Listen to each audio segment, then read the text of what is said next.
Okay, hello everyone. Thanks for joining this session. Um, well, you've already heard the conversation that I've started, so we're already in the flow, so to say. Um, I was thinking I'll start with to giving you update, Ivan, about Asli, but since I've done that already, so maybe I just go straight to introducing you. Um, how do I start the introduction now? A few years ago, I was asking questions and doing some studies about the Cold War and why they say that the US was able to beat Russia in the Cold War, even though Russia had some firsts, so to say, in space. And I was giving two major answers.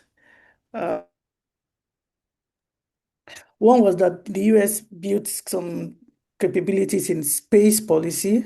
They really framed that concept very strongly and integrated it into their national ecosystem.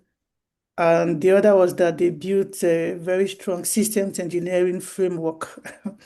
So, because of that, they're able to catch up with Russia and defeat them. So I decided to pursue academic programs in that. First did a master's in space policy and then now doing a PhD in systems engineering. But in the course of doing systems engineering, I stumbled on systems thinking, and somewhere along the line, I stumbled on system dynamics. So I joined the System Dynamics Society some years ago, and the society decided to start a mentorship program, especially for those who were just coming in. And I think it was the very first time they have started that program. So I enrolled for the program, and luckily for me, I was assigned to Ivan Taylor. I think I was your first mentee, I guess. That's And correct. That's yeah, correct. and after that, you've had many other mentees, both under the Yeah, society. 41, 41, wow. Some under 41. the society, but some you just did on based on your own volition. Right. 41 Uh, officially with the society. oh, okay, officially with the society, good. And the society has different chapters, and I'm also aware that you support the Nigerian chapter of the society. The Yes. South African chapter also, I know you give some support there and Yes. possibly some other chapters. So I'm just giving you all this background so that you have an idea of who he is. Um, Maybe he will tell us more about any other thing about his academic and professional background when he's speaking. So I would just really encourage that. So this concept may be relatively new to many of us, or we may have heard about it before, maybe in passing, but you've not had this holistic sort of view about what systems thinking is about, what system dynamics is about, and how it actually applies to virtually every, well, let me not say every, but many issues of life. We're just talking about population. There are many other areas that system thinking and system dynamics is applied. So I really encourage us to just open up our minds and hearts, if I may use that word, and listen, and hopefully we'll get things that will be useful for us, not just in our current professional or academic work, but even in future also. So thanks a lot, Ivan, and over to you. Okay, yeah, thank you, Etienne. Yeah, just a comment about myself and Etienne. We started working together in 2020 during the COVID crisis. And one of the great things about the COVID crisis was the advent of Zoom. So with Zoom, Etam and I were able to communicate quite effectively while he was in Nigeria and I was in Canada, and that technology has really made a big difference in my life and I think a lot of people's lives, and been able to get to all these places around the world. And as Etam says, I've had about 70 different mentees all over the world. I currently have a mentee in Kenya and a mentee in Nigeria, but I also have mentees in um, Australia, Indonesia, Mongolia, Germany, uh, Ireland, United States. So I'm able, with Zoom, I'm able to work with people all over the world very effectively. And I think it's a fabulous opportunity for us to all learn about each other. And what I'd like to do is learn about issues in other countries and get to know people in other countries and learn new things. So, just some more background about myself. I spent 33 years in the Department of National Defense in Canada in the Research and Development Organization. And then I retired in 2012 and I started my company called Policy Dynamics Incorporated, a small personal consulting company in Canada. And I've worked on that full time since 2012. And in policy dynamics, I concentrate on modeling and simulation in system dynamics. Uh, I I just wrote a book called System Dynamics Modeling and Simulation with Excel, because I think that people don't realize that you don't necessarily need specialized software to do system dynamics. You can do it in Excel. And since Excel is available to everyone through Microsoft Office and it has like 2 billion licenses around the world, I think that it's much more accessible than, say, some of the more specialized um, softwares for system dynamics. Okay, so let me get into my presentation.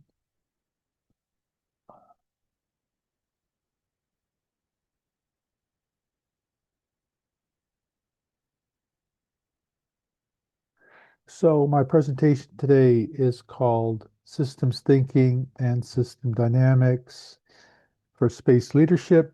As I said, my name is Ivan Taylor. I'm in Ontario, Canada, and my email address is ivan@policydynamics.ca if you want to reach me. So the objectives today will be to help you understand feedback in systems and unintended consequences in systems. And then we have two types of modeling that I'm going to discuss. One is causal loop modeling or systems thinking, and the other is stock and flow modeling, which is system dynamics. And I'm going to describe a disciplined modeling process, a system dynamics modeling process that is suggested by the System Dynamics Society. And I'm going to go through a couple of examples of models, simple models.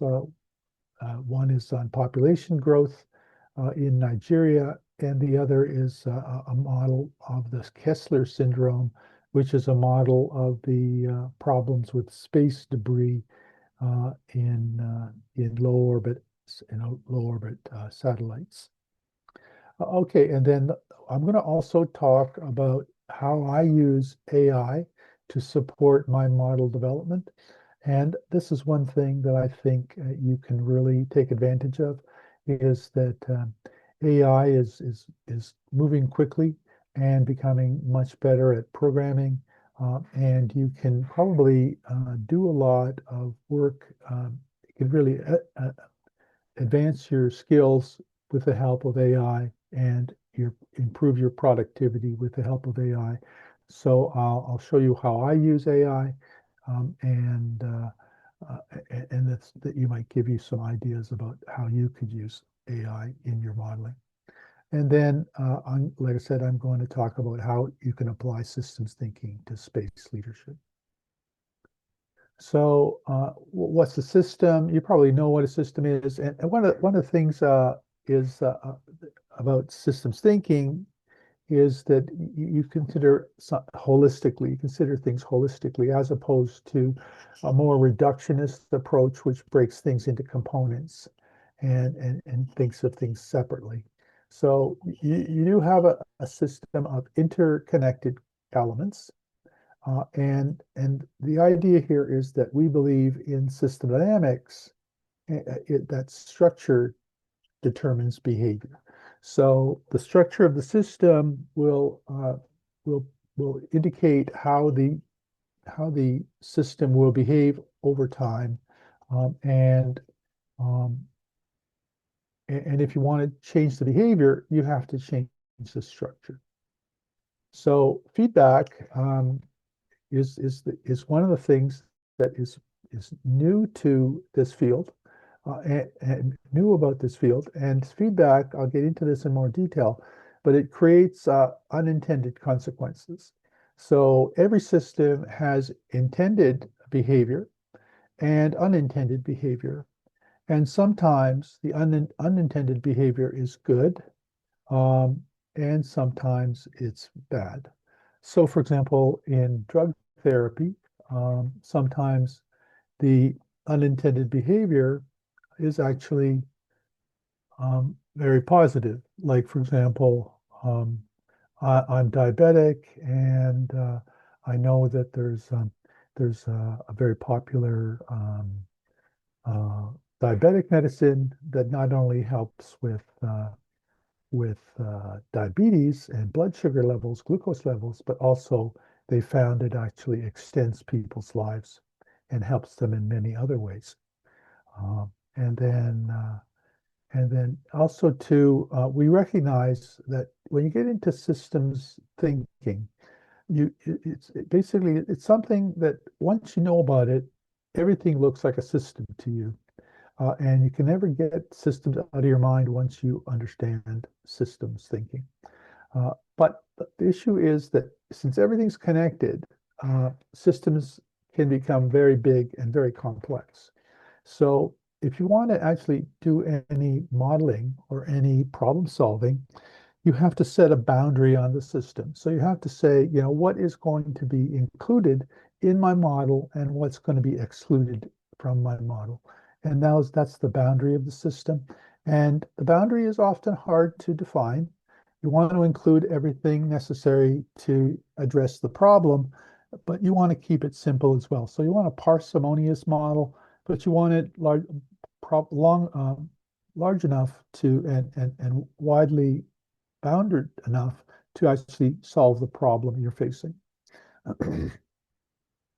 So let's talk about feedback thinking.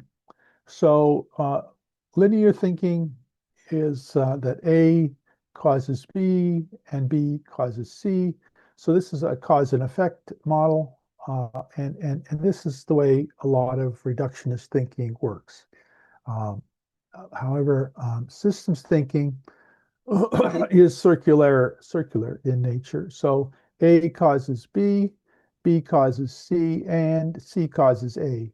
So actually, the effect of A is to cause a change in A. So it's a circular situation, or a loop, we call it.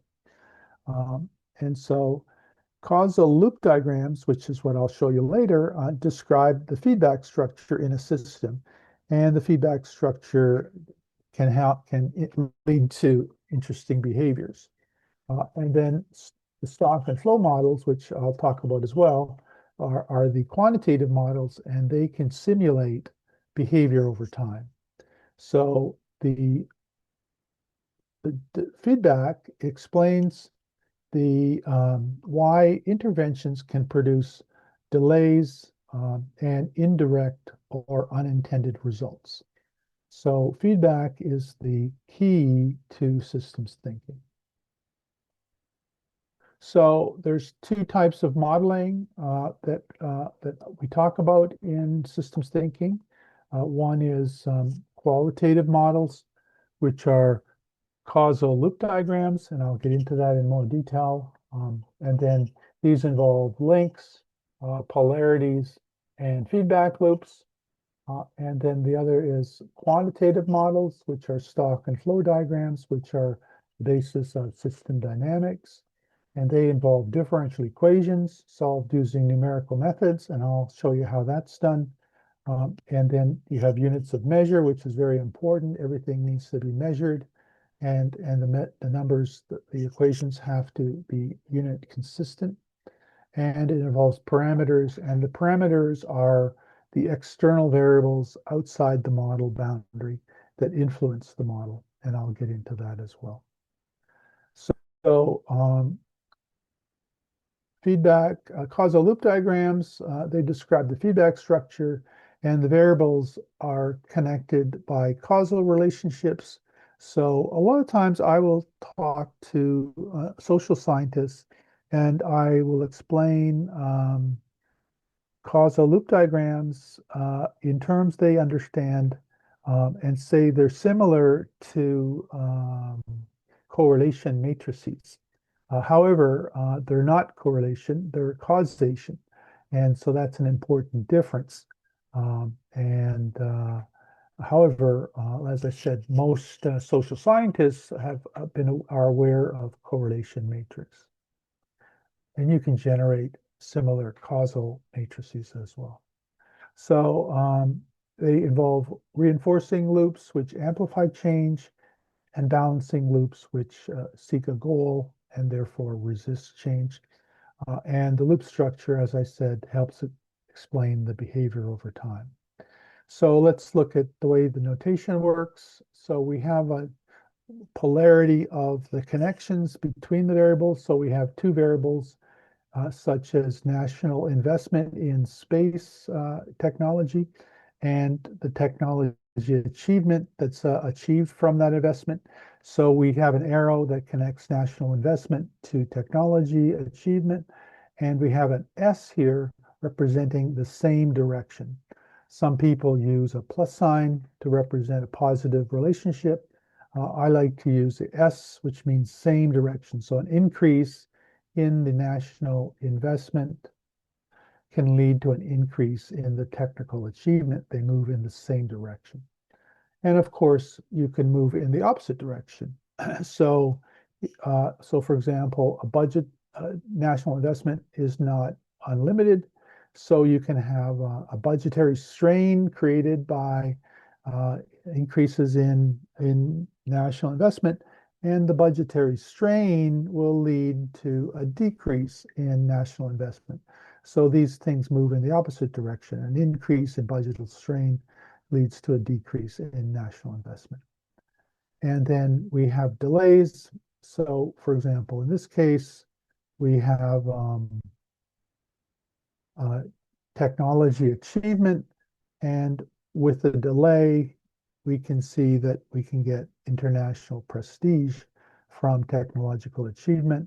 However, if there's a delayed effect, it takes some time to see that impact. But it does still move in the same direction. And you can have delays in the opposite direction as well. So let's have a little example here based on those little causal links. So here's a little model that I worked on with NetEtem. And we can start here in the middle with national investment. And we can see that national investment can lead to more national investment can lead to more mission experience. More mission experience can lead to more technological achievement. And with a delay, more technological achievement can lead to more international prestige. And more international prestige can lead to more national investment. So this is a reinforcing loop. More national investment goes through the loop and leads to even more national investment. And then on the other side, we have a balancing loop. So here we see that national investment is not unlimited, so it can lead to budgetary strain. So the more national investment, the more budgetary strain, and then the more budgetary strain, the less national investment. So an increase in national investment goes through this loop and comes back to a decrease in national investment. And that's a balancing loop or a goal-seeking loop. And so that's the way we show loops and links and polarities. And so we have reinforcing loops that generate more change generates more change in either direction. So I guess I should have mentioned that a decrease in national investment could lead to a decrease in mission experience, could lead to a decrease in national and technological achievement, could lead to a decrease in international prestige, which could lead to a decrease in national investment. So the reinforcing loops, the change in one direction leads to a change in the same direction, So that's an important thing to realize, that you can have vicious cycles or virtuous cycles. So then we have balancing loops, which the change triggers a corrective action, which is generally a goal that we're trying to achieve. So, for example, we might have some kind of a goal on the national investment that we want to achieve, and so then this balancing loop tries to reach that goal. And then we have delays, as I said, which system responses may arrive too late because of delays. And delays are interesting because policymakers are often impatient, and and they might not see impact on their decisions or their policies right away, and think they're not working, when in fact they're just a delayed reaction. It takes time for the policies to come into effect and be implemented, and then start to see results.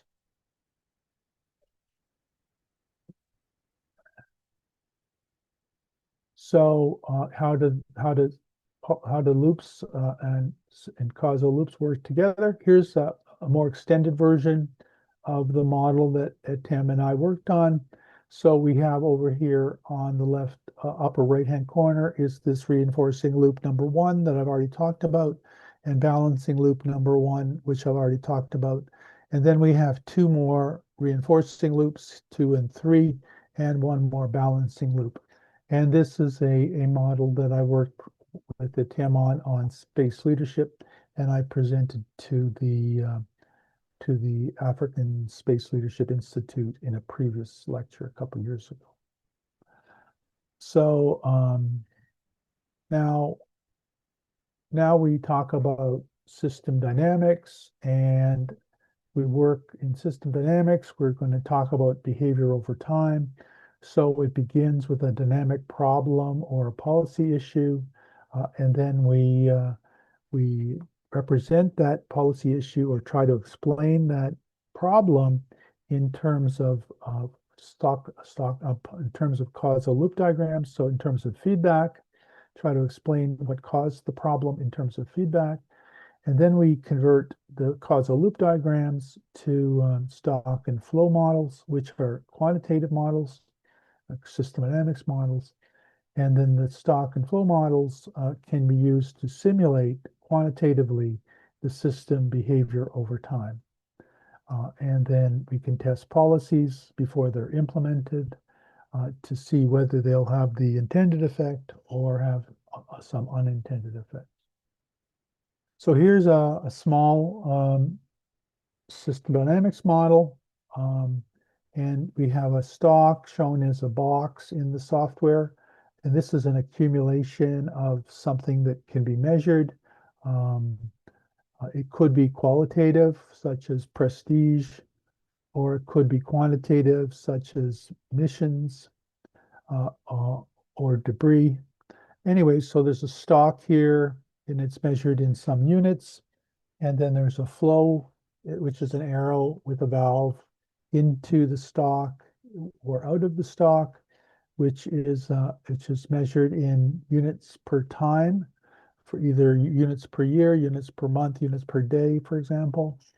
And then there's these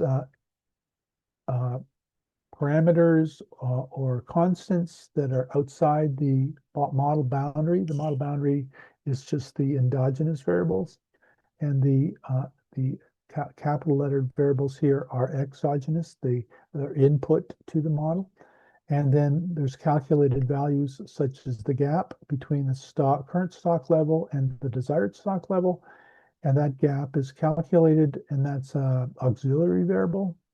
And then we use that gap to develop the flow, and the flow tries to close the gap between the current level or the initial level and the desired level over time. So this is a very small model called a goal gap model, and I use this extensively in my work. So as I said, we have stocks, which are accumulations. We have and stocks represent the state of the system at any point in time. Then we have flows, which are the dynamics, the changes in the system, the changes in the state of the system. Parameters, which are the external values, the ones I put in capital letters, and they show the model boundary, and they show the inputs to the model from outside. And then we have auxiliaries such as the gap there, which is a calculated value, which is calculated based on a formula, which uses stocks and flows to in that formula. And then we have connectors, which are the blue arrows, which show how the variables are all connected, and actually they show what are the inputs to each of the calculations. So as I said, the stock is really the state of the system at any point in time, and the stock records the system's history.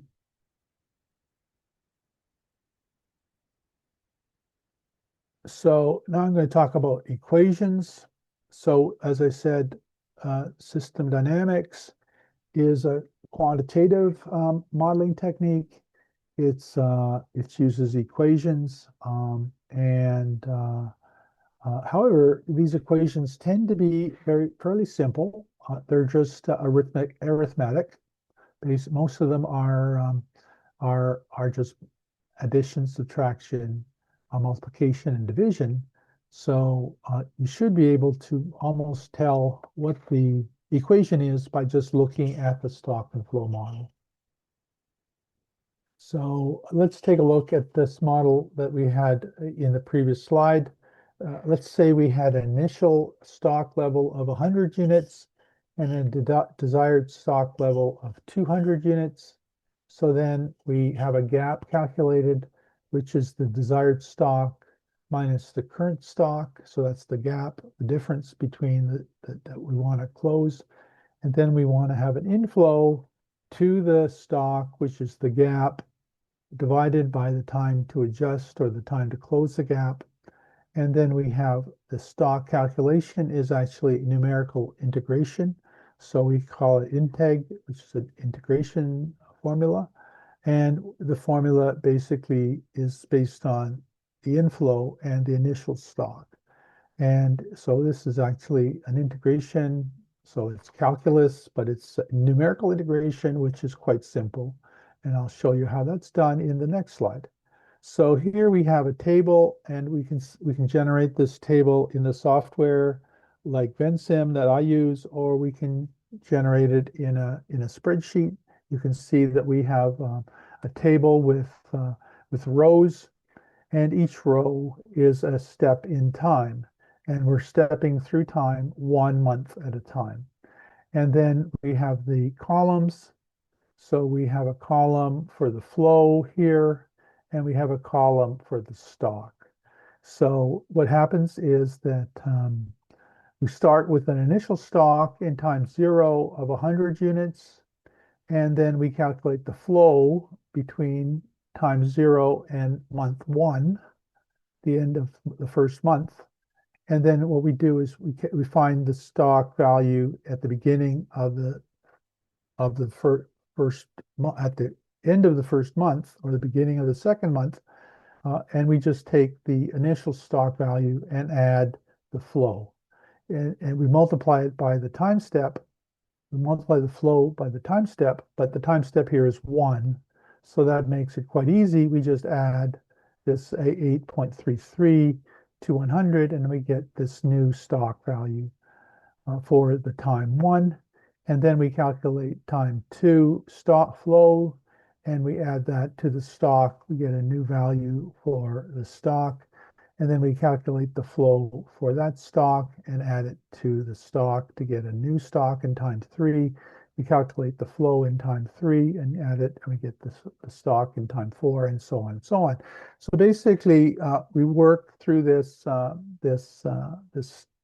model step by step, time step by time step, and we can actually solve very complex differential equations using this technique. It's called Euler integration, and it's very simple. and we can actually implement it in an Excel spreadsheet, and I'll show you how I do that later.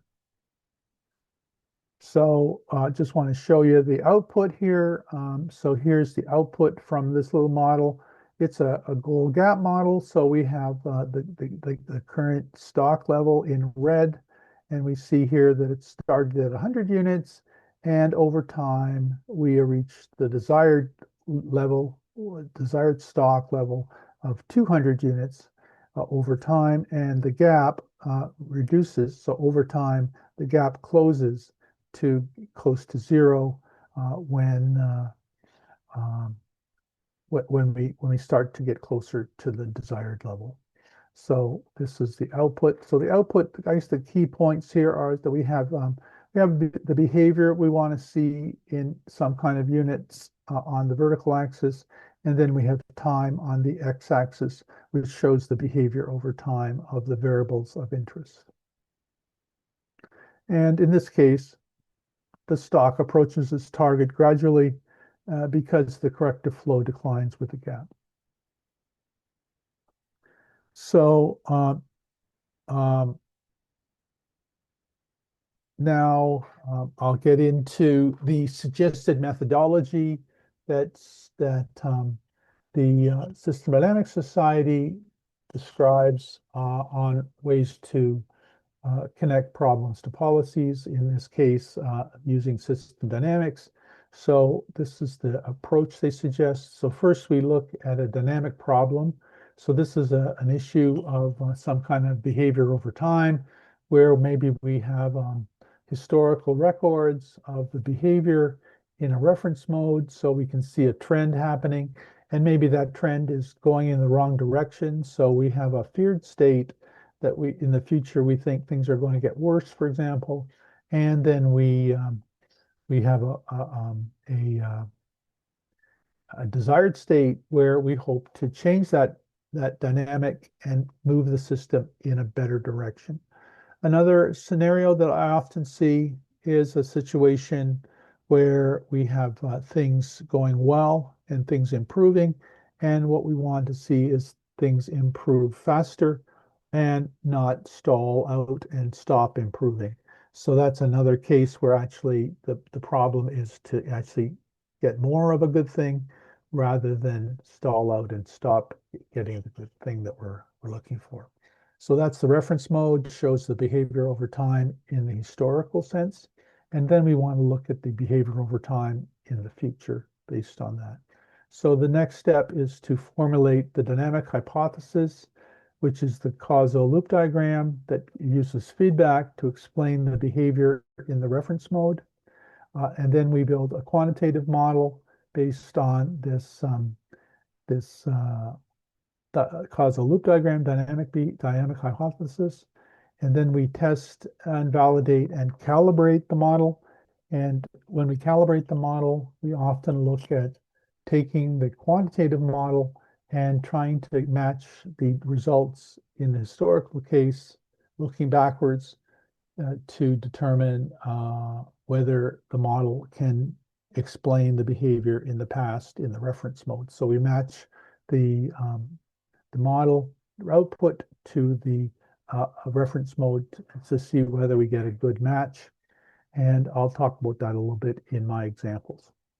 So then we conduct sensitivity analysis. So what we do in the calibration is we calculate the parameters of the model that give us a good match between the model and the reference mode. And then we can conduct sensitivity analysis on those parameters to determine which are the most important parameters to measure and which have the most impact on the results. And then we can develop policy scenarios to try to get the system to move in a good way and get to a desired state and avoid getting to a feared state. And then we can draw conclusions and recommendations at the end. And you can see that this looks very much like an outline for a journal article where the problem definition and reference mode are part of the introduction, the dynamic hypothesis, the quantitative model, the test validation, calibration, and sensitivity analysis are part of the methodology. The comparison of the policy scenarios is the results, and then we have discussion and conclusions at the end, and so that's a common way to formulate a journal article, and I'll show you an example of that as well. So how do I use AI now? So I'm going to give away all my secrets here, and I'm going to show you how I use AI. And I think AI can be very helpful to building models and maybe helpful to you. And it definitely has increased my productivity immensely. So as I said, AI supports me in this in every stage of this 8-step procedure. But I'm the boss and it's the worker. So as I've seen, read, and heard that AI is turning everyone into a supervisor or a boss, and AI agents will be the workers.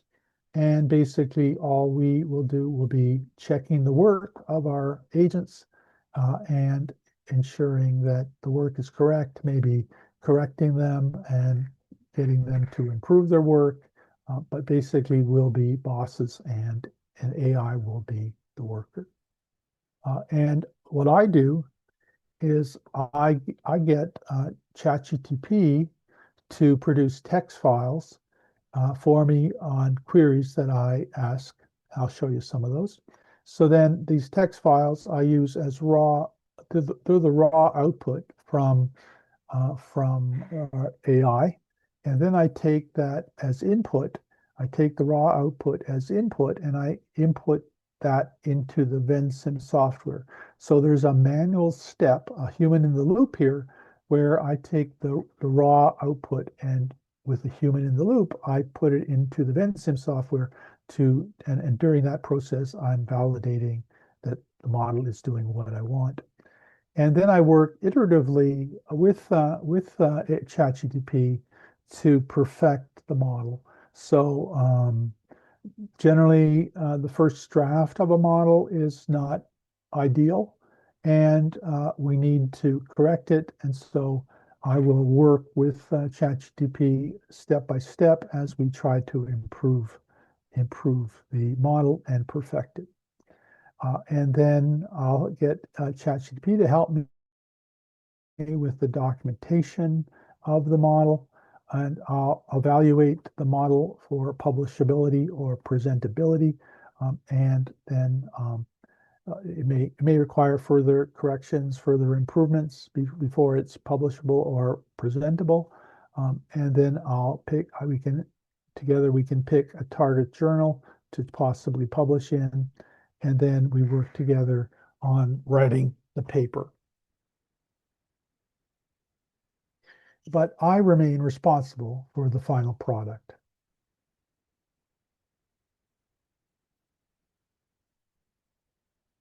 So in the problem definition, generally we want to know what's the problem, why does it matter, who will use the model, what dynamics must it explain, that is the reference mode, what policies will it test, and why are we using system dynamics? Because not all problems require system dynamics.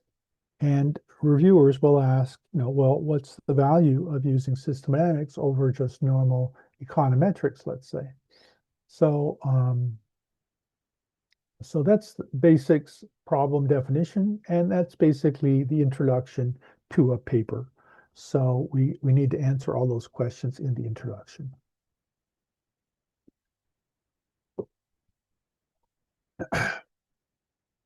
So causal loop diagrams. So let me just change modes here. I'm going to stop sharing and I'm going to go into ChatGPT. So here's some ChatGPT. You've probably all seen this before. And I'm going to try an experiment here with ChatGPT just to show you how it works. I'll have to share my screen again. Let me just go back. share my screen. Okay, so here's ChatGPT, and I'm going to say generate. I'm thinking about the problem of population growth in Nigeria. So I'm going to say generate a CLD table for a population model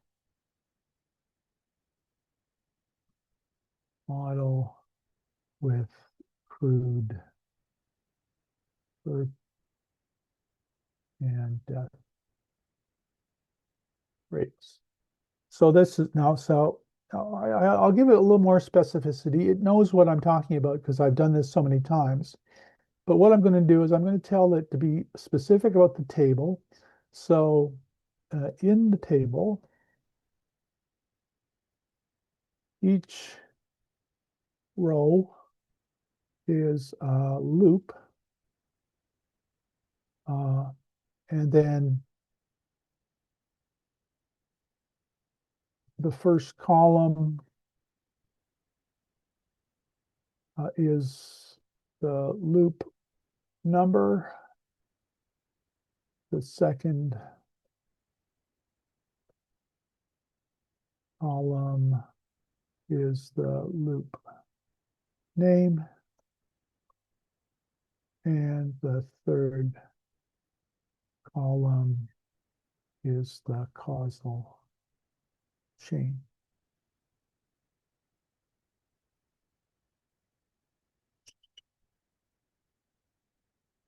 So, so this is my instructions. And if you're using Claude, you can develop a skill where you can just call up that skill and it'll generate this causal loop diagram using that skill.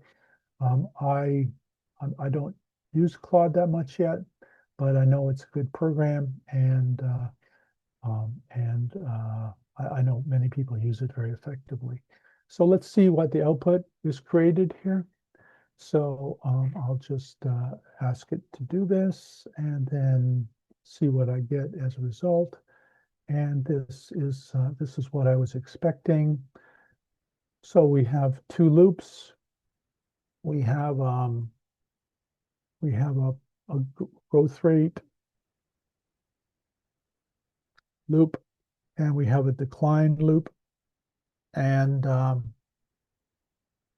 so then we can take this table if we want, and we can go to Excel.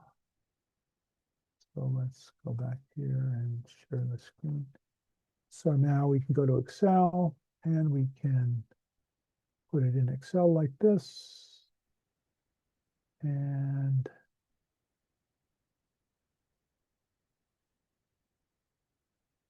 we can format it. And then we have it in Excel and we can make it into a table like this that we can import into a document. Anyways, so here's the causal loop diagram. So now let's take this, have population, births, population, population, deaths, population. So then we go into Vensim. Let's close this. And we will say, I would go back and forth between Excel and, so I have population here. Oh, I have to share my screen, sorry. So let's share my screen. So I have population here, and I'm going to cut and paste this. I'm going to copy that, and I'm going to go back to Vensim, share my screen again. And I'm going to go back to Vensim, and I'm going to put population in here. And then I'm going to go back to Excel. And I'm going to get births, let's say.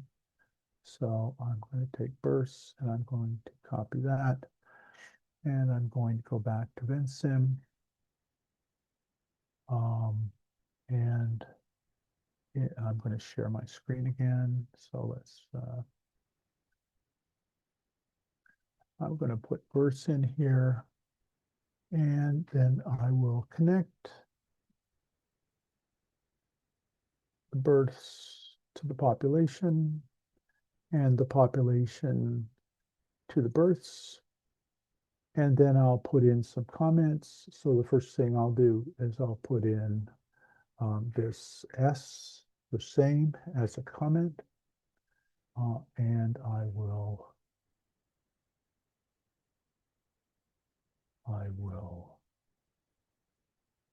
make that smaller. I'll move this same down to here. So the more births, the more population. And then I will make another S and I'll put it here. The more population, the more births. And then I'll put in another comment here and it'll be R1. And it's going to be a clockwise loop. And I will put it like this. So now I have a loop represented here in a causal loop diagram, like I showed you before in the earlier causal loop diagrams. And that's the way I generate a causal loop diagram. But let's not worry too much about this. I'm going to close this and I'm not going to save it, but I'm going to open the final version of it so you can see what the CLD looks like. So here's the final CLD. So we can see that we have the reinforcing loop here. Population leads to births, leads to more population. Population leads to deaths, leads to less population. We have the crude birth rate and the crude death rate as external variables to the model. So that's the causal loop diagram. Okay, so and then the next step is to,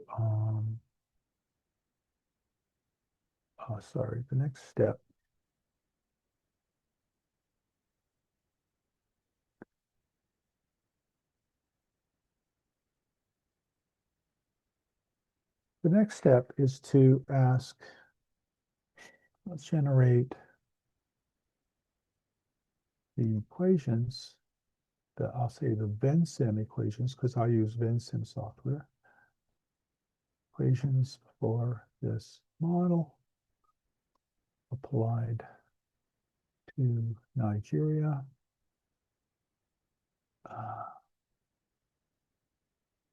With, I guess that's all I need to say. Let's see what it does. So I'll run it now. It's going to look up some data on Nigeria.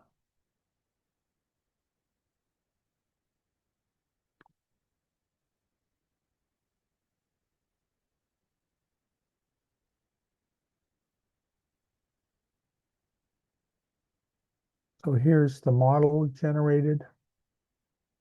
So you can see we have this model and we can actually open this model and start inputting it into Vensim. So I will stop my sharing. I will go to the model. I will start sharing again. Okay, so here's the model, and we see that we have population and nteg, which is integration. So we know that's a stock. So the first thing we do is we take the population and we copy it and we put it into Vensim.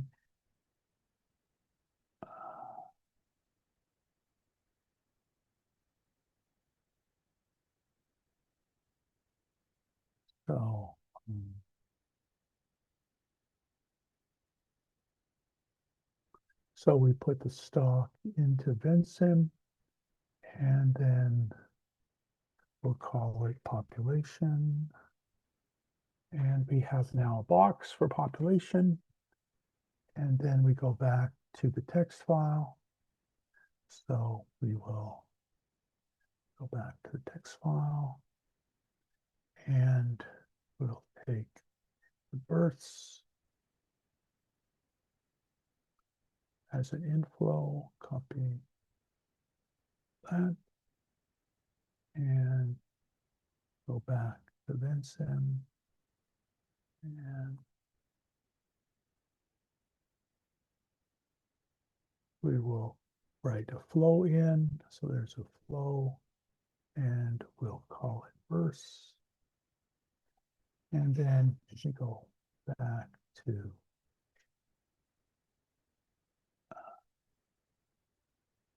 text file, and we get deaths.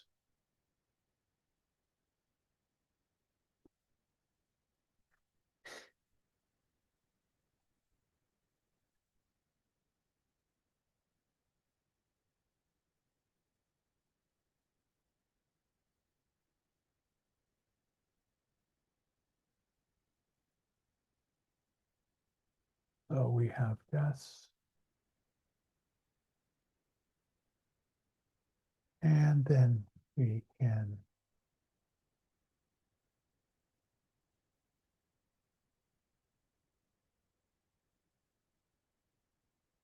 get the initial population.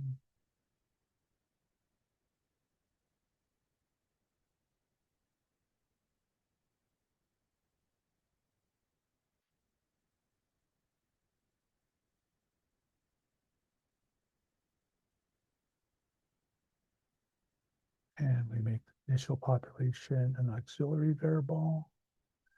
And then we connect the initial population to the population.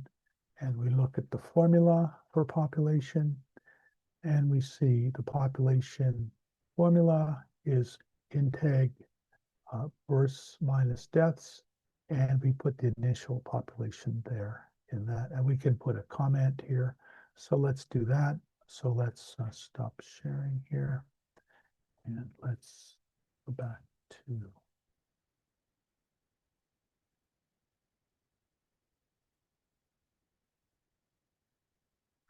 text file. So here we have the person is the units.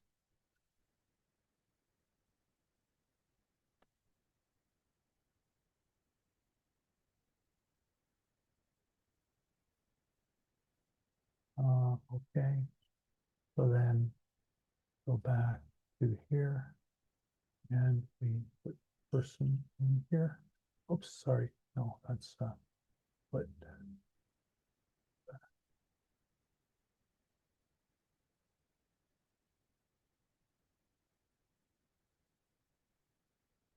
person in here. And then we will close that, and we will stop the share, back to text file.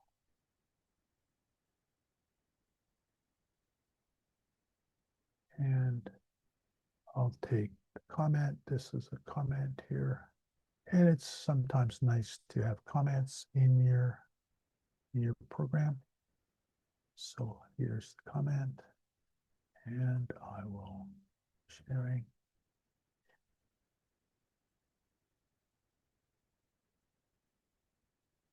All right.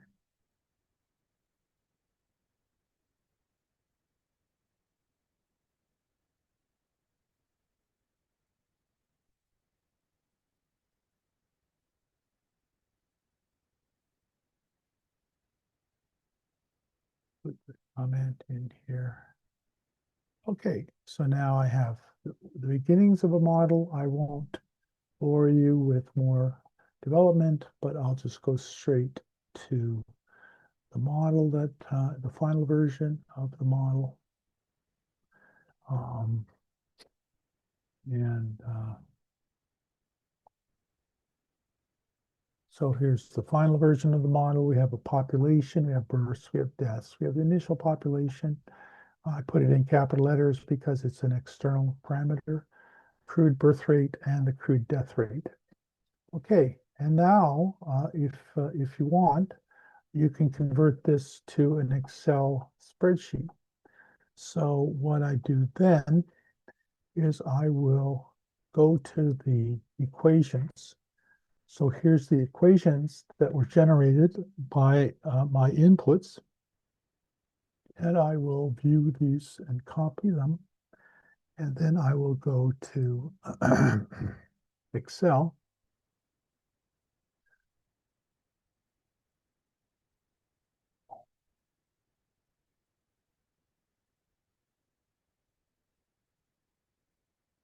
And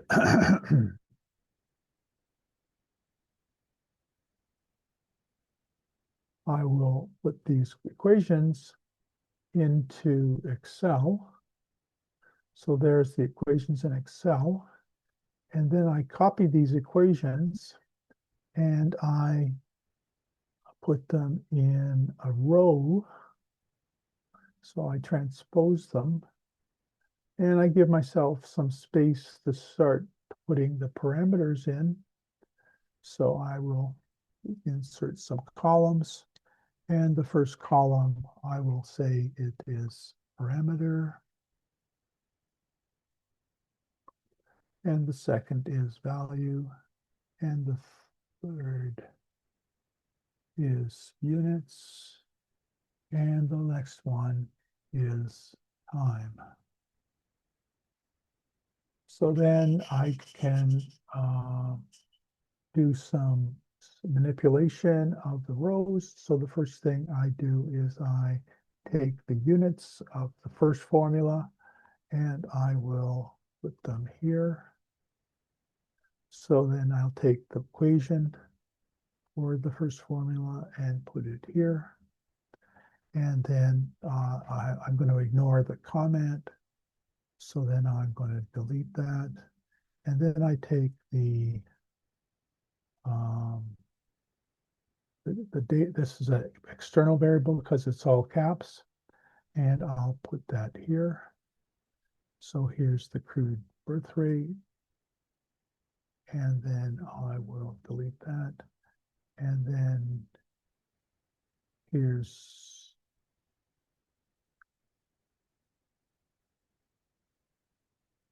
the crude death rate. And I will do that. And then the death rate here is the deaths is calculated here, persons per year. And formula. And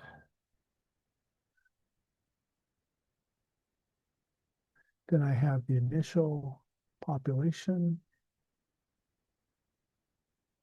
And I have the initial time.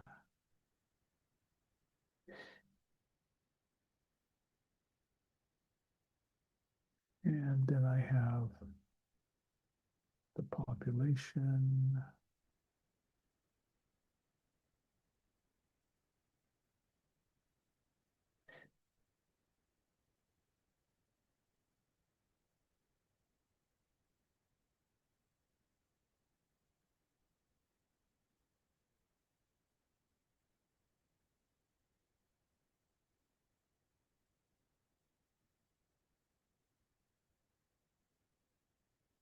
And finally, I have the time step, which I put there. Okay, so now I'm going to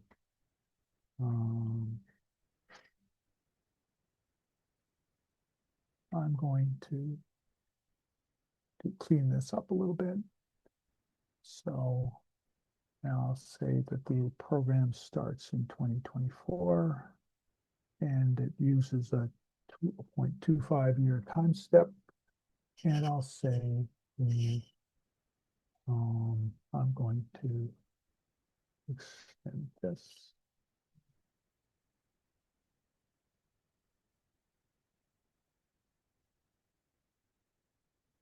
And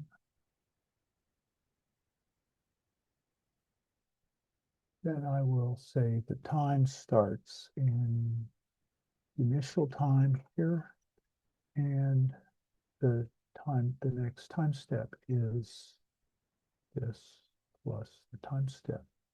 And I'll anchor this. This is all available in my book if you're interested. So here's the population formula.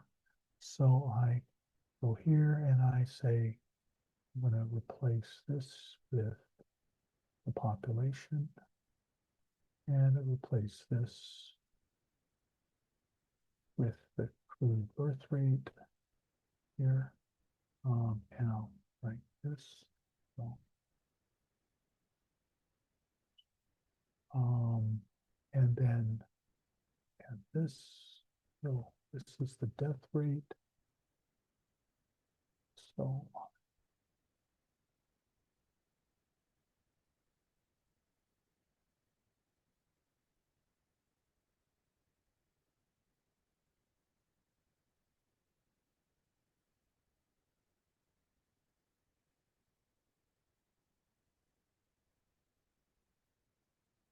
and then the last formula is the integration step.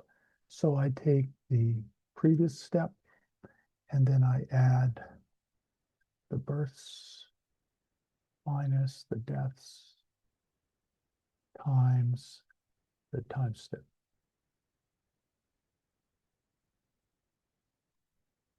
And then I have just a couple of cleanups to do here. This is formula.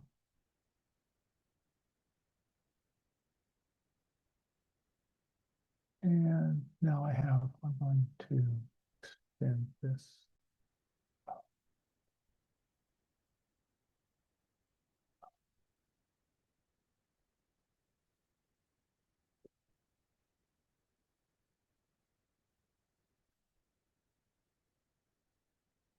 So then I can just copy this row.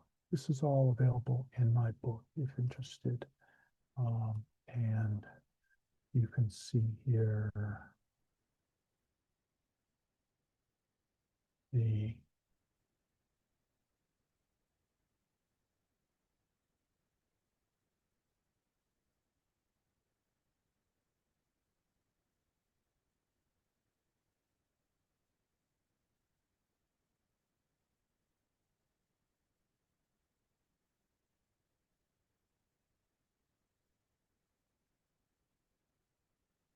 okay.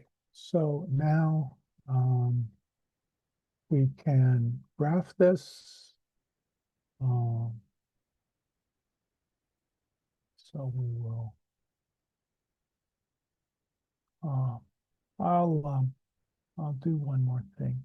I will do a wrap here. So now we can see this better. And I will do a graph. So here we see we have a graph, and we can see that we have this graph. We can make it a little cleaner.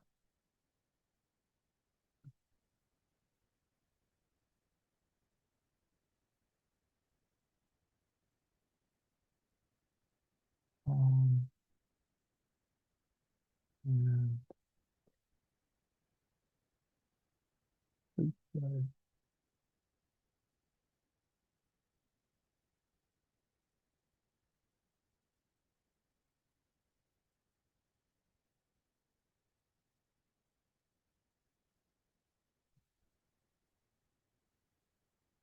so here we have the graph now.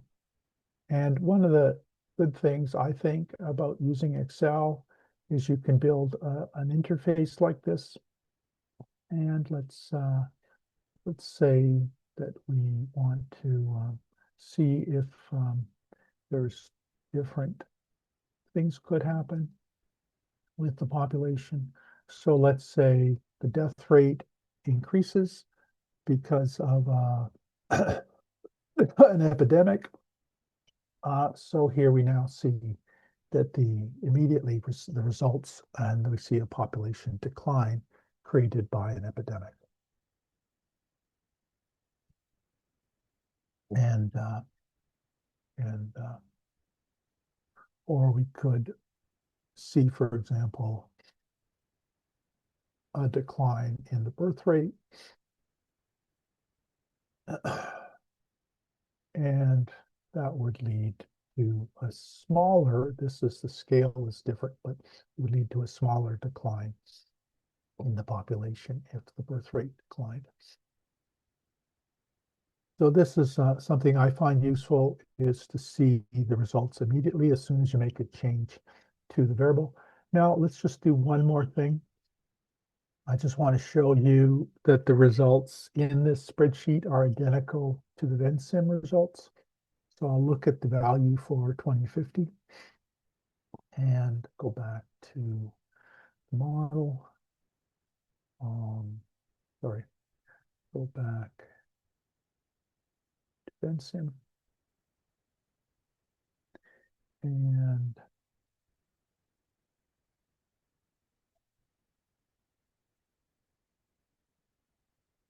so if we look at the population here and develop a table, you see we have this value here at 2050.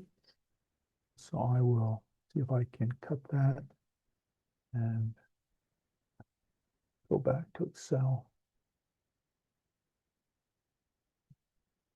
And let's see if I can share this.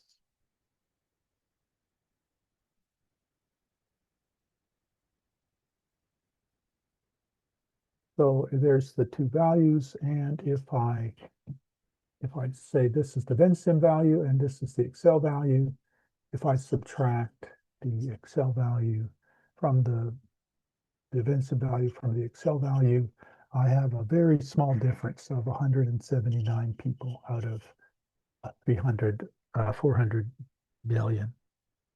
So you can see that the Excel spreadsheet actually is more accurate than the Vensim model because of the number of decimal places it takes. Anyways, so that's about all I want to say about modeling and AI. Now I'll get into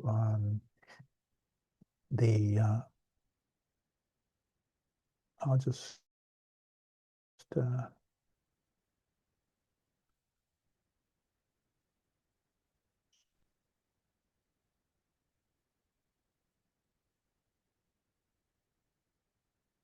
okay, current slide. So as I said, I generated a causal loop diagram just to summarize.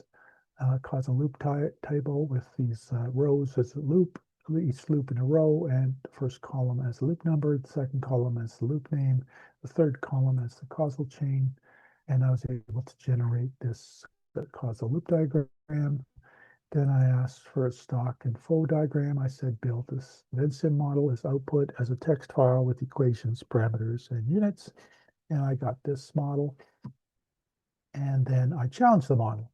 So at this point, I say critically review this model and identify the main errors, the weak assumptions, and the missing feedback, and the required improvements.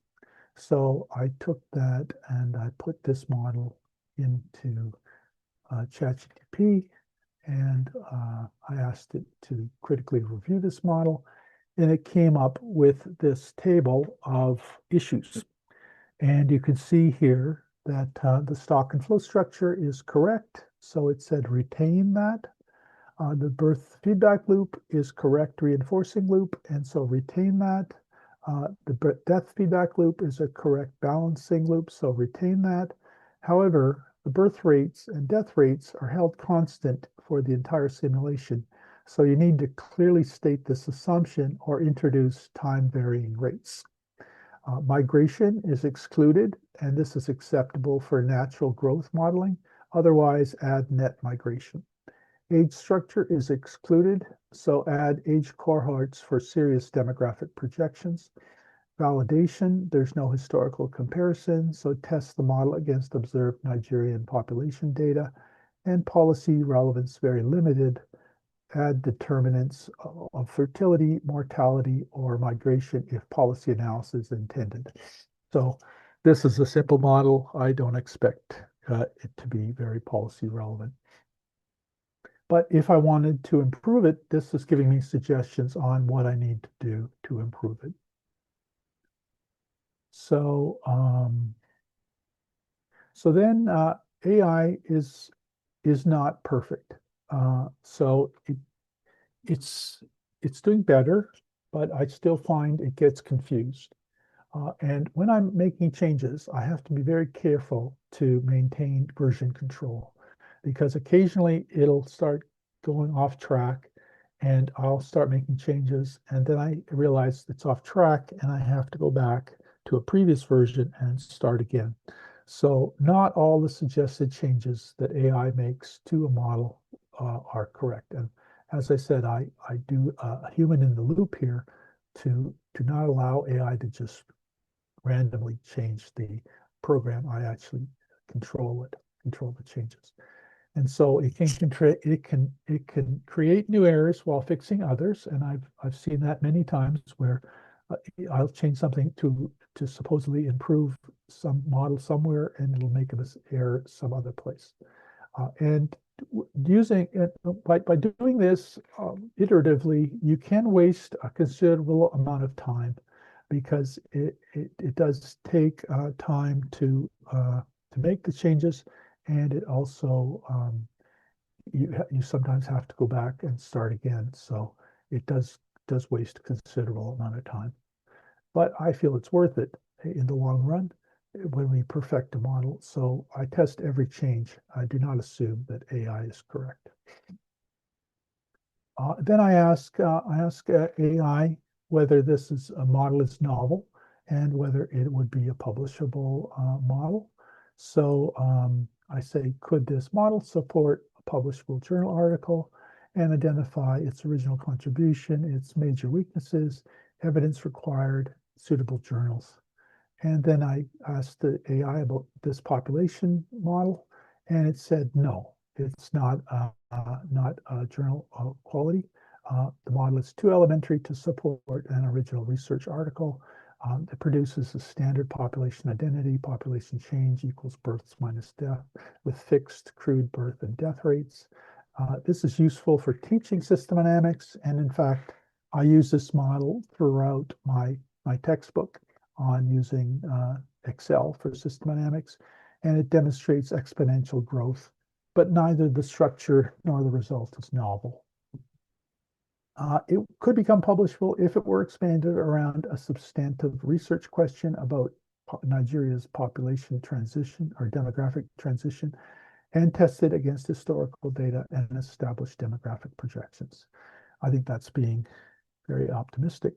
I really don't think this is anywhere near a publishable model. But I get help writing the model up. So for example, when I'm writing the journal articles, I get help with the abstract, introduction, literature review, method, results, discussion, and conclusions and references. And that's the basis of a journal article. And then I also like to document the model in appendices. So I have supplementary online appendices that have the causal loop diagram, the stock and flow model, the equations, the parameters and their source, the validation, and the baseline results and policy runs. So let me just show you a more detailed piece of work that I've done recently.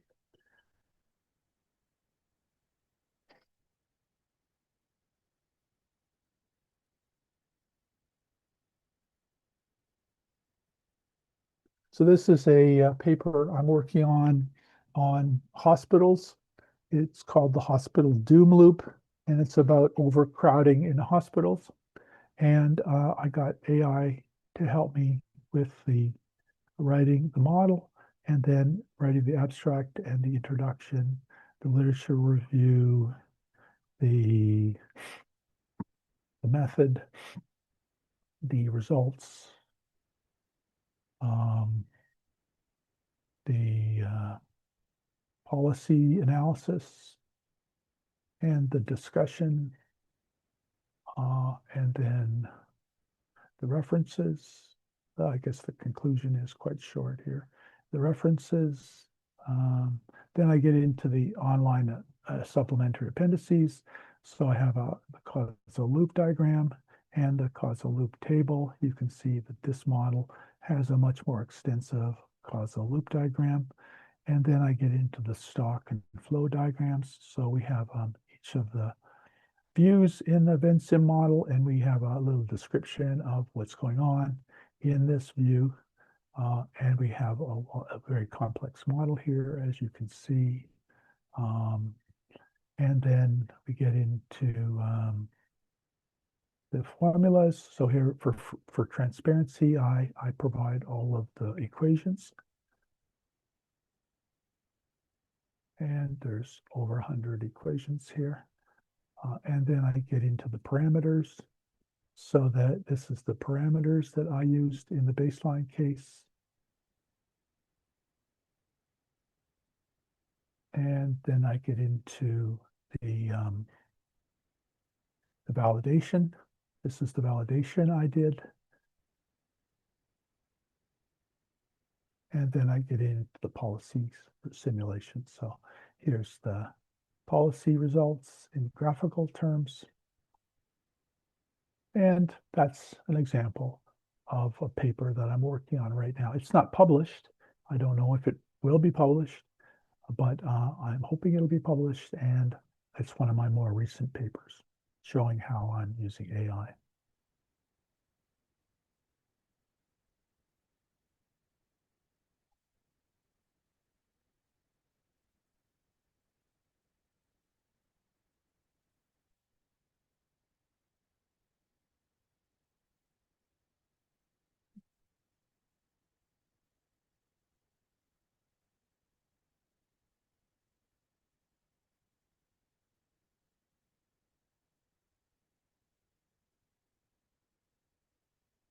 Okay, so now I'm going to get into some examples. I will extend this Nigerian population, the model. I wanted to just show you how we could extend it. This is what I do in my textbook, and it does respond to some of those criticisms that AI generated for the model, the previous model. So the challenge is, the problem statement is that Nigeria's population is causing a long-term planning challenge. Nigeria's population has grown rapidly for decades. Fertility is declining but remains above replacement. Life expectancy is increasing. Population growth may continue long after fertility declines. So the question is, when will Nigeria's population stabilize, and what challenges will continue after the growth will the growth create? So here's the population since 2050. This is historical data from the United Nations. So we see it's grown from under 50 million to over 200 million in the last 70 years. And it looks like exponential growth. And here's the birth rates and death rates. And we see that they're not constants, they're declining. Both are declining. And maybe the birth rate is declining faster than the death rate. So that's the historical data. And migration is a factor, but a very small factor, although there is some variability here, and there was a major spike in people leaving around early 1980, possibly caused by a coup d'etat. And then here's the original model, or nearly the original model. So we have we've added net migration now to the births and deaths. However, we still have fixed rates. So we have a fixed birth rate, a fixed life expectancy, and a fixed migration rate. So what I did is I put goal gap models on the rates. So now I have a birth rate here in the bottom left-hand corner, which shows the birth rate as a stock, a change in birth rate, a long-term birth rate, and a time to change the birth rate, and the initial birth rate. So this is a goal gap model where the birth rate is is reaching a long-term equilibrium over the time to close. Similarly, the death rate is reaching a long-term equilibrium, so it's changing over time, and the net migration rate is reaching a long-term equilibrium over time. And that creates the dynamics for these births, deaths, and net migration. So then I replicated that Vensim model in Excel, and I used the same stock and flow logic implemented in Excel, and I used historical data to calibrate the model to the key rates, and I used the spreadsheet because it's more accessible than Vensim in many ways. And here's the spreadsheet. So here's the columns and the rows. So I went from 2050, the historical data, in a time step of 1 year, and I show all the endogenous variables here. So we have the change in birth rate is a flow, the birth rate as a stock, the births as a flow, the population as a stock, the deaths as a flow, the death rate as a stock, the change in death rate as a flow, and the net migration as a stock, net migrants as a stock, and the migration rate as a stock. No, the net migrants is a flow, the net migration is a stock, and the change in net migration is a flow. So this is the full model in terms of Excel, all of the endogenous variables, and then I did calibration. So I took this Excel model and I put in the historical data and I compared the two. So you see here that the birth rate, the long-term decline is captured here. This is the model in orange and the actual values in blue. Then the death rate shows that the historical decline is reproduced. So we have the model in orange and the data in blue. And then we see that the migration rate, the broad pattern is represented, but there are short-term volatility that remains in the model. So anyways, this is the calibration I did. I tried to minimize the error between the model and the data. And when we look at the historical data and the model, we see that the population is well represented by the model. So we see the blue curve and the yellow curve are almost identical for the historical period between 1950 and 2025. So that's a good sign. We know that historical fit is necessary, but it does not establish that the projection is correct. So, when I build a model and show it to a decision maker, the first thing they want to know is, well, they want to know, does this actually work in terms of modeling a past situation? And this shows that this model actually does do a good job of modeling the past. And then it says, how did you validate the model? And then we go into the validation. And one of the ways we validate the model is by showing that it models the past. Then we extend it into the future. So we see here that the birth and the death rates, looking into the future, we see the historical data between 1950 and 2025. And then we extend it into the future. And we see that the birth rate is declining towards an equilibrium, and the death rate is increasing towards an equilibrium. And so then eventually they're going to cross, and the birth rate and death rate will be equal. And then after that, the birth rate will be less than the death rate. So we'll have more deaths than births. So the population continues to grow while the birth rate remains above the death rate. And when we look at the population in the future, using this model, we see that we have exponential growth throughout the 1950 to 2025, and then the population growth starts to decline, and then the growth declines, but the growth still continues.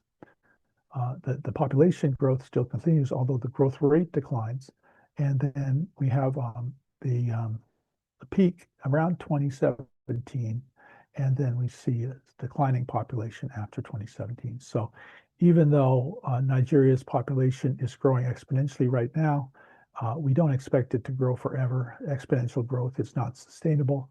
So we'll expect to see a transition eventually. I don't know whether it'll be 2117. That sounds very specific, but somewhere in the early 21st century, 22nd century, we'll see the population peak and then start to decline. So population growth continues for many decades. The model projects a peak around 2117. Demographic momentum delays stabilization. The growth increases pressure on infrastructure and public services. But this is a projection. It's a scenario. It's not a forecast. So, you know, it, there's a lot of assumptions that went into this model, and it could be much improved. Okay, now I'm going to get into something more space-oriented.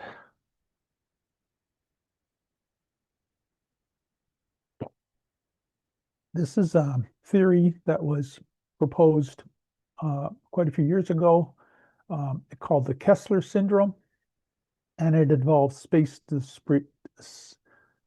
debris in low orbit. So more satellites, the problem here is that more satellites create both value and collision exposure. So satellite launches increase operational capability. More active satellites increase collision exposure.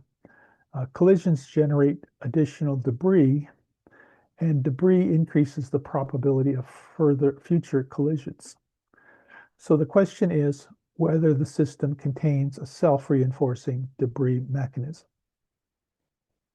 So here's the causal loop diagram, very simple. It's got one reinforcing loop and two balancing loops. So the question is which of these loops dominate. We have the reinforcing loop where collision exposure leads to collision losses, which leads to debris and leads to more collision exposure.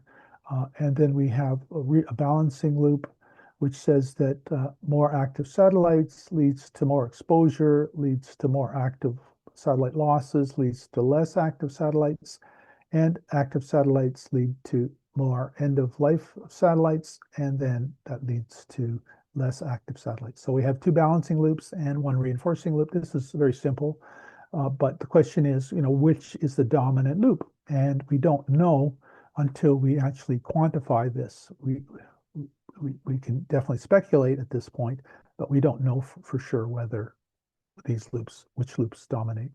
So here's a simple model that I developed of this problem, and it involves launches per year as a stock with a launch growth rate. This is a goal gap model, and then we have satellites. So we have satellite launches. We have satellites reaching as an inflow. We have satellites reaching the end of life as an outflow, and we also have an outflow of satellite collisions losses. And the satellite collisions can increase the debris, and the debris can increase the collision losses. And we have basically a number of things that we can change here, but primarily we're going to look at launch rate and collision avoidance success. So I'm going to consider three scenarios.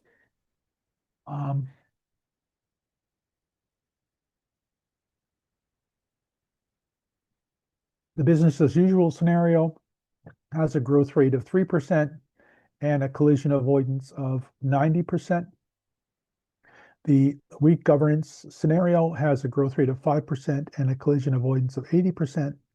And the responsible growth rate has a launch growth of 2% and a collision avoidance of 97%. So when we look at the business as usual case, we see that the growth will increase substantially for the next 20 years or so, 25 years. However, eventually the debris is going to catch up to the problem, and the active satellites will start to decline because there's just too much debris in the orbit. So that's not a good situation.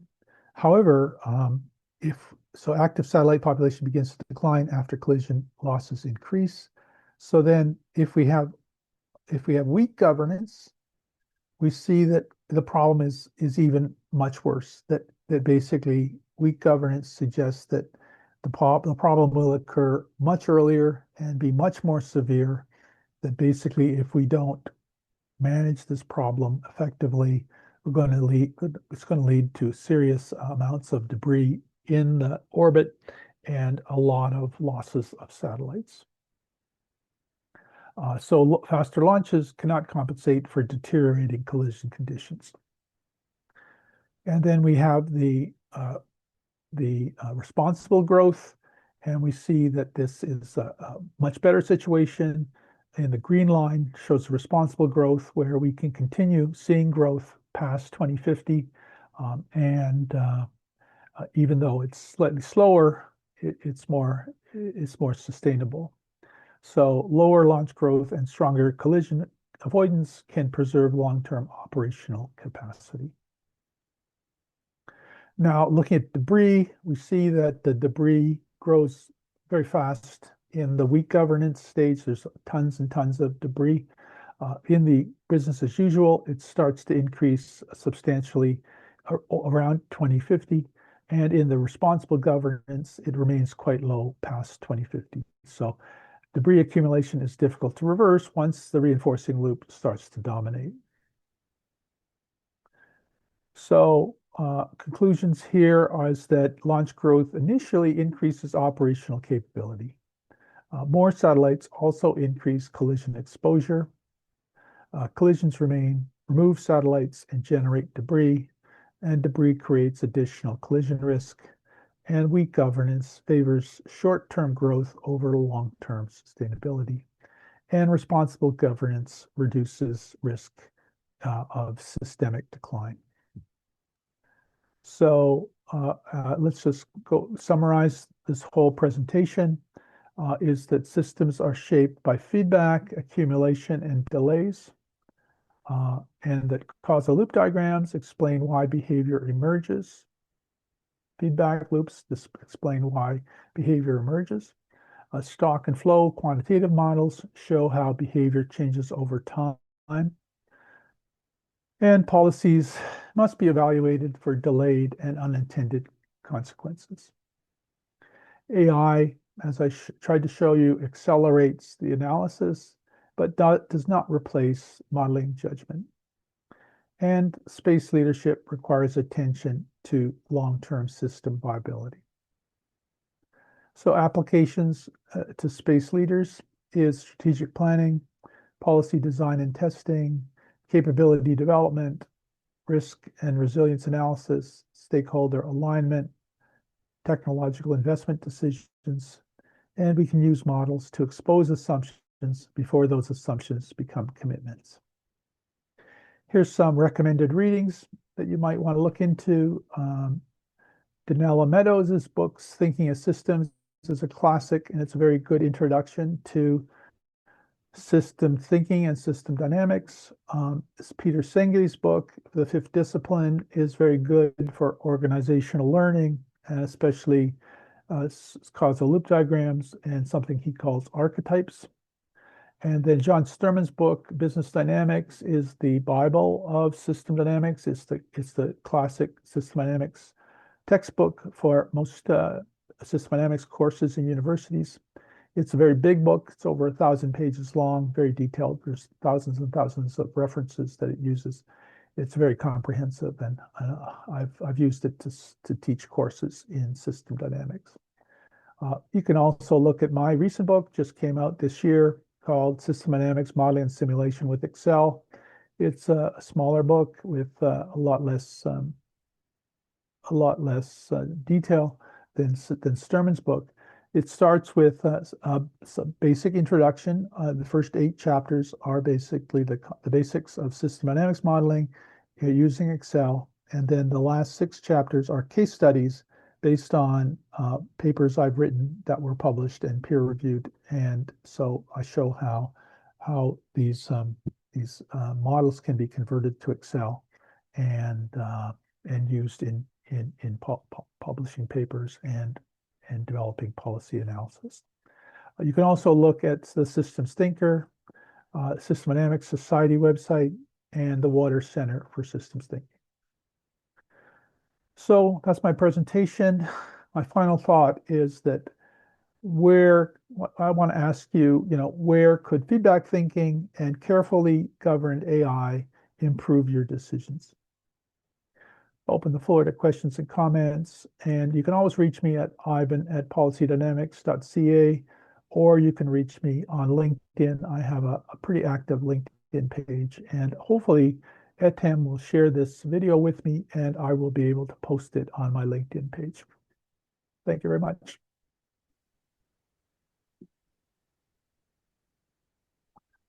Well, thanks a lot, Ivan. It was a good class. Thank you very much. Uh, Thanks for actually starting from non-space and then coming into space. Maybe before I make any comments or questions, let me open the floor to for us. Is anybody that has any question or comment?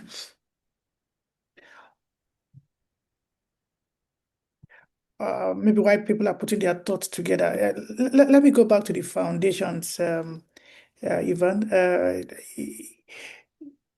How will you explain the difference between systems engineering, systems thinking, system dynamics?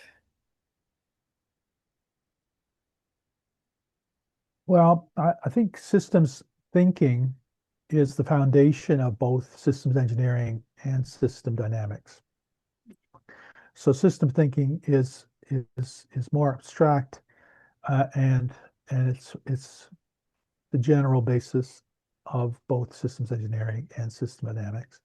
System dynamics is primarily a simulation technique to simulate system behavior. Systems engineering is more of a process of building successful systems.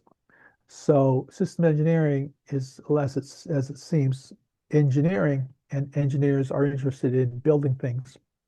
So they can build things that are that may have unintended consequences. So system dynamics can help them avoid negative unintended consequences in the systems they build, and it can help them build successful systems. So I think systems engineering is maybe the process of building something, building a policy, building a product. And system dynamics is a tool to help them determine the possible behaviors of that system and its unintended behaviors. Systems thinking is sort of the basis for both, and it is the foundation of systems engineering and system dynamics. Okay, could you also kindly compare system dynamics with futures thinking or future studies? Well, there's a number of ways of looking at the future. Of course, the future is impossible to predict, but we can look at some ways to get insight into what might happen in the future. There is a lot of different ways to look at the future. Of course, there's using statistical regression and extrapolation can be used. So econometrics could be used to look into the future. What the main problem with that is that it's linear. The linear model assumes that things will continue to behave as they are in the trends that are happening today. So then there's system dynamics is nonlinear, so it shows that things may continue to behave like they're doing for a while, but the structure will cause the system to change behavior in the future. So it may change from the current trend to some other behavior because of limitations on the system. So system dynamics is nonlinear. It's a way of extrapolating into the future in a nonlinear way based on the structure of the system. There's also something very useful is scenario analysis. System dynamics has some of that, but you can also be quite general with scenario analysis. And basically, you generate scenarios and evaluate how well your system or how well your policies behave under different scenarios. So, for example, system dynamics can do runs of different scenarios based on different parameter sets. And in fact, one of the things I'm doing, which I think is really exciting, I've written a paper just recently on AI emissions. How many greenhouse gas emissions are produced by AI? And AI is very hard to predict right now. We don't know where it's heading. We don't know how fast it's going to expand, whether it's going to reach a limit or not. So what I did is, since there's so much uncertainty in the future of AI, I built a model based on something called deep uncertainty. So what this model does is it actually takes a system dynamics model of the emissions of AI and then runs that model hundreds of thousands of times with different parameter sets. And it looks for policies that are robust rather than being optimal. They're robust under many, many different futures. So it says, after running the model hundreds of thousands of times, we can look at which policies handle the futures better overall based on the great uncertainty in the future. And I think that's a really powerful technique. And I'm going to be using it over and over now in my work. Yes. Deep uncertainty analysis. Yeah, when we were speaking, we mentioned optimal robust. I remember in engineering, in control systems engineering, we have optimal control, robust control. All right, yeah, Tato, yeah, Tato. Yeah. Yeah, thank you for the amazing presentation. On system dynamics, how do we then test and validate and calibrate, which was number five of your list? How do we do that to policy without having that delay gap in between?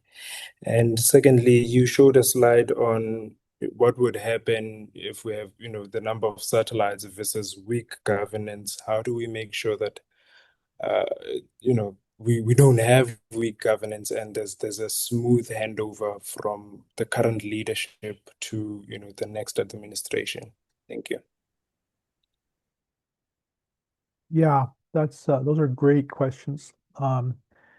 Whenever I present a system dynamics model, almost always the first question is, how did I validate the model? And so validation is very, very important. And to everyone who wants to use a system dynamics model or any model. And there's a paper that it was written in the System Dynamics Review, the journal of the System Dynamics Society, on tests that you can run on a model to increase your confidence that the model is fit for purpose. And that paper has a long list of tests. You can never fully validate a model, but you can gain confidence in a model when it passes these tests. And this paper was written in 1996, and it's the most downloaded paper that the journal has from 1996. So it's been downloaded more than any other paper because people are so interested in validating their models, and it's so important to validate your model and conduct these tests to gain confidence that it's fit for purpose. So you can't really validate it in the sense of perfection, but you can have confidence using these tests that it's fit for the purpose that you're using it for. And that purpose is usually policy decision making. In terms of handover and transitions, I think that's a very, very interesting issue about looking into the future because um, these models have assumptions based on things continuing as as they are today, or possibly and the structure limiting the behavior. there's other situations that can occur, which are discontinuities in the future. So, for example, one of the things you can do with a model like this is you can introduce a shock to the system and then see how the system responds to that shock. And for example, COVID was a huge shock to most models in business and in population and in policymaking. And as I said, it was a huge benefit to me because I got Zoom, which was an unintended consequence of COVID. So we introduce a shock to the system, which is a discontinuity, and then we see how the model reacts to that discontinuity and what future equilibrium is reached.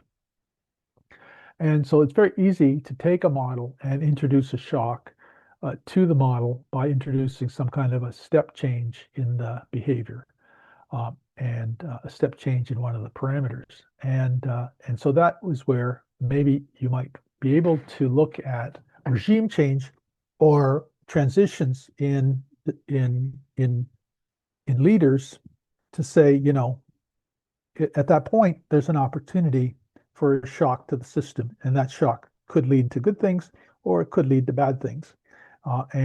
So that's generally the way I would do it is, for example, I built a model of corruption that would be applied to any country in the world.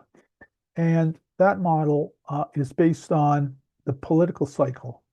And so each different political cycle, I calibrated the model. And so then at each change of government or each change of regime, there was an opportunity to change the level of corruption in a country.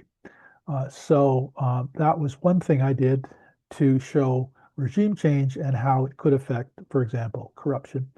And so I did it by, like I said, entering these discontinuities into the model. I hope that helps. If I may follow up with that, one of the comments you made when you were speaking was that there are cases or instances where, I mean, there are places you can use system dynamics, and there are some other instances where system dynamics may not be the maybe best tool or best option. Could you maybe give examples or just mention where we can use system dynamics? What kind of problems can we use system dynamics for? Which kind of problems is it not optimal for? Yeah, well, you know, I think when I started talking about writing a paper on a model, you need to answer the question, why are you using system dynamics? What makes system dynamics the best choice of a modeling approach rather than other techniques? And there's, like I said, many other techniques. So so the basic reason you would use system dynamics is that the model involves feedback.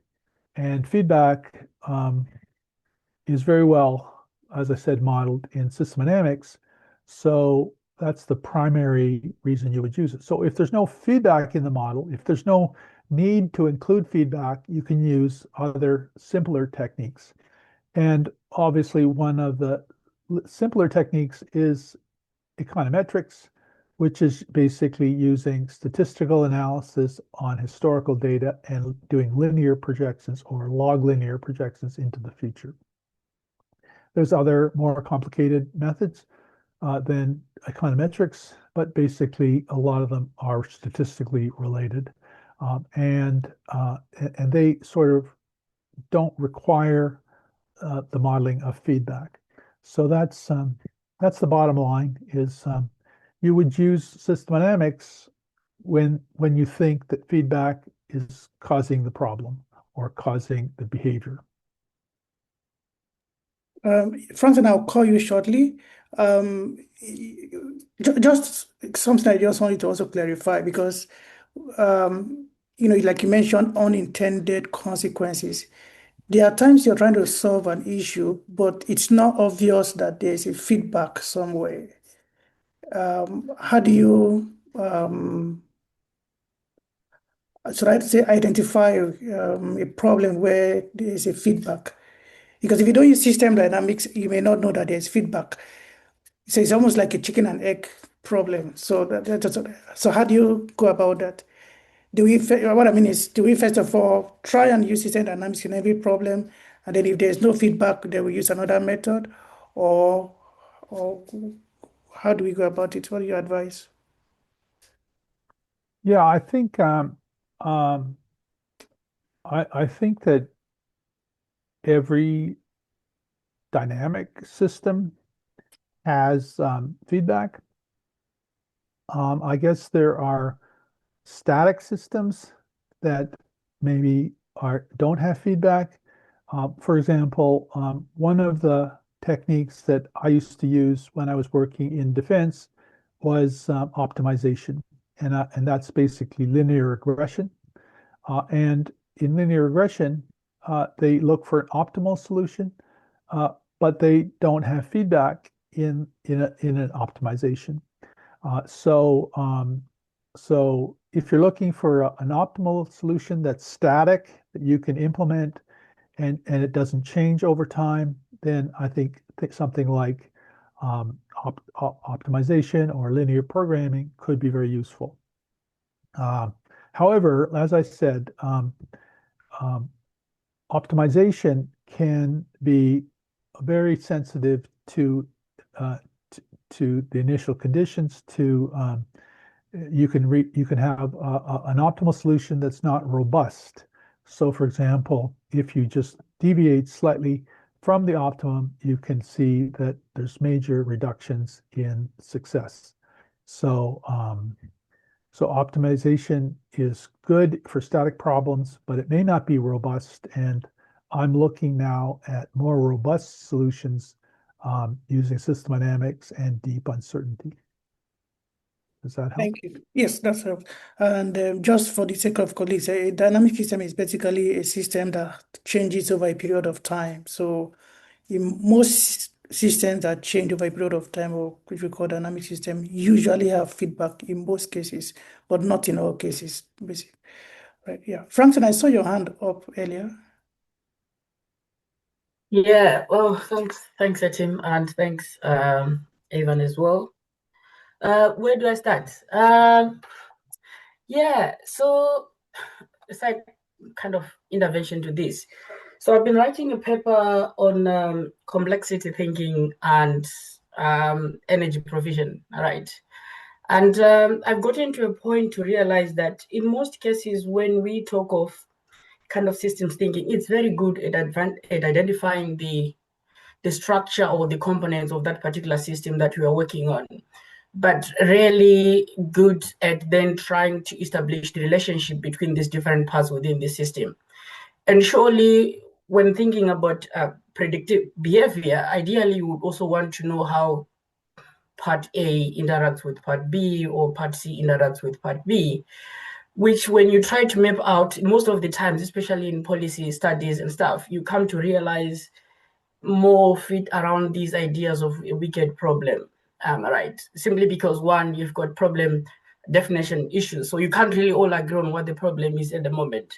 So you can't even propose what innovation should be. So as I was kind of following up on your talk on your session today, I got to a point where I think this system dynamic thinking tends to work quite well when there's a clear problem identification, right? So what happens in cases, for instance, the feedback or the unintended consequences were not even predicted from the word go? Do we still have to go with system dynamic thinking? How do we go about resolving, particularly what complexity is now referring to as wicked problems? Yeah, yeah, there's a lot to unpack in that question, lots to think about. Yeah, I've studied wicked problems in the past. Wicked problems are difficult to to get a handle on. One of the things that people often say about wicked problems, it's like putting your foot in a stream. of water, you can never put your foot in the same stream twice.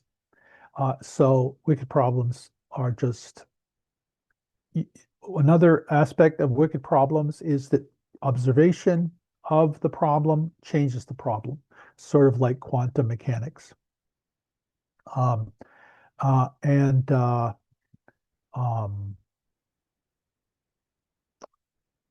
um, I can't remember what else I was going to say. So there was wicked problems. What else did you talk about there? Unintended consequences. Generally for unintended consequences, I think about this as an idea that one person's solution is another person's problem. So for example, let's say you have a, a good solution for producing energy, but it creates pollution that someone else has to live with.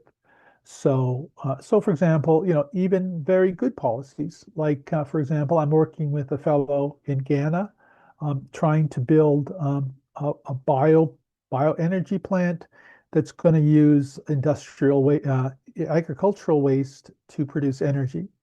However, that production can create problems with the environment in terms of ecotoxicity and eutrophication.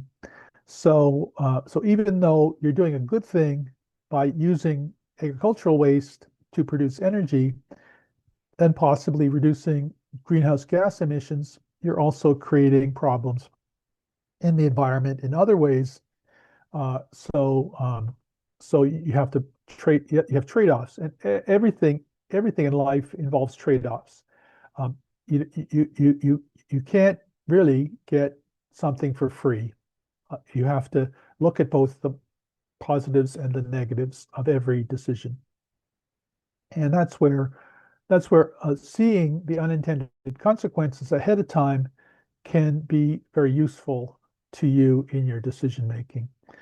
And so systemdynamics can help you see some of those unintended consequences. And like I say, the way you can look at that is that one person's solution is another person's problem.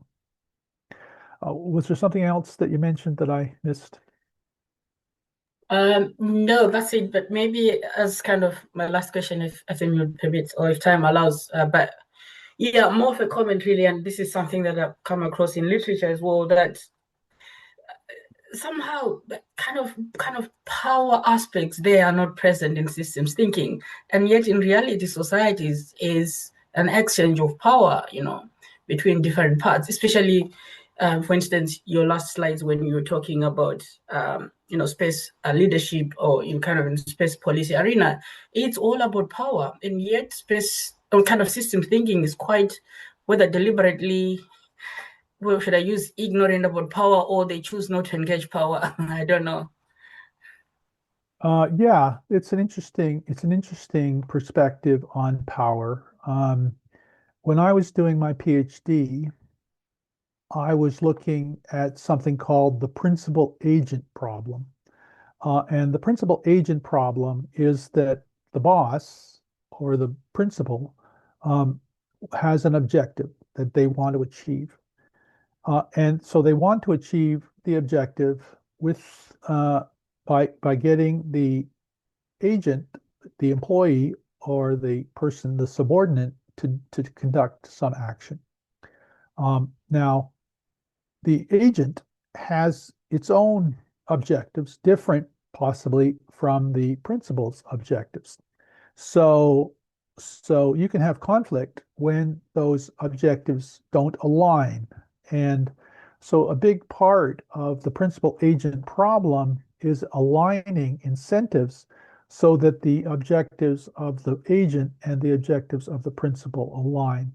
So, so in terms of a power dynamic, that problem is showing to some extent that power has limitations, uh, and and but also, I think that, like, there's a lot of talk in the news these days all over the world about regime change.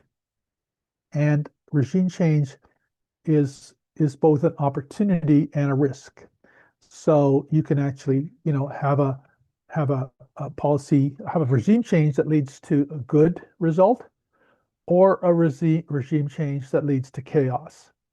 And so that can be an unintended consequence of regime change. So,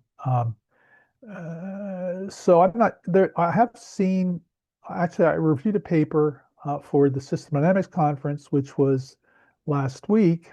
I reviewed a paper on political theory, political feedback theory. And I think that paper was an interesting start to looking at feedback thinking in the political world. So maybe if we do more work in that area, we might help with your issue.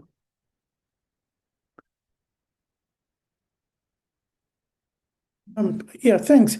The issue of problem identification, it's a big issue, and I'm going to share a paper by Repenning. I think even you know Repenning in MIT. Yeah. Yeah, I think he wrote, I've seen one or two of his papers around problem identification, so I'll share that with the colleagues. Just Yeah. maybe one or two more questions. There's a question in the chat box from Macaria. She's asking, how does lateral thinking apply in systems thinking? Yeah, I think lateral thinking can be very helpful in developing policies.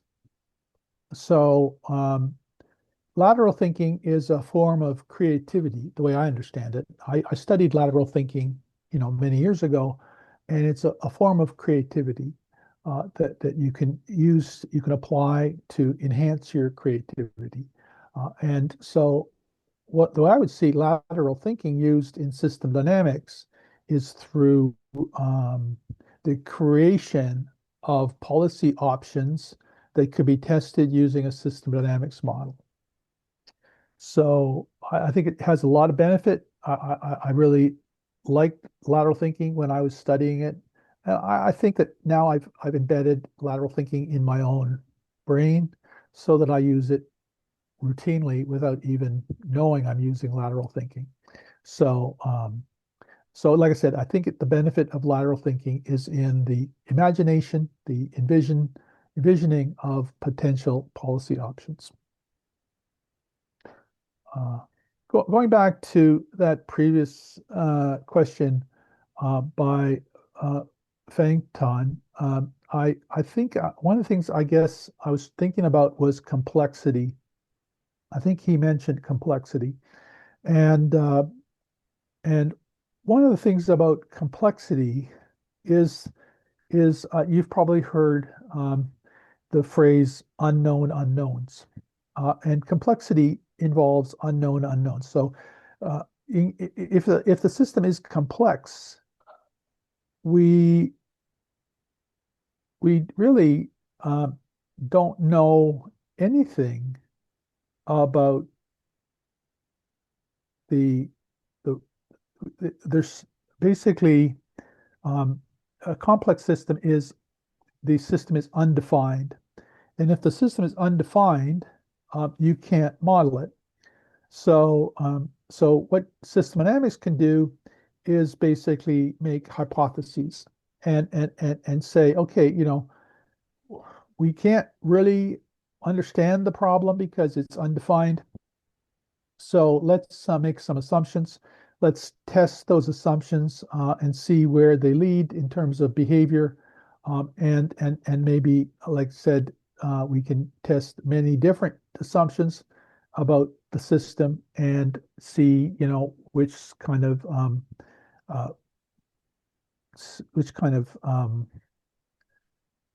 buckets of results the different assumptions lead to. And so basically, complexity is hard to figure out because it's undefined. We don't know exactly what we don't know. And so we're definitely challenged by it. And wicked problems are a part of that.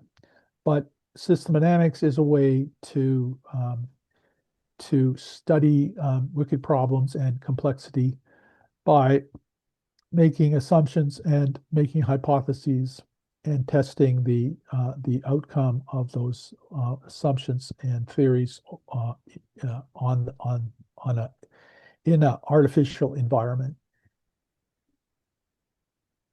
Okay, any more questions or comments?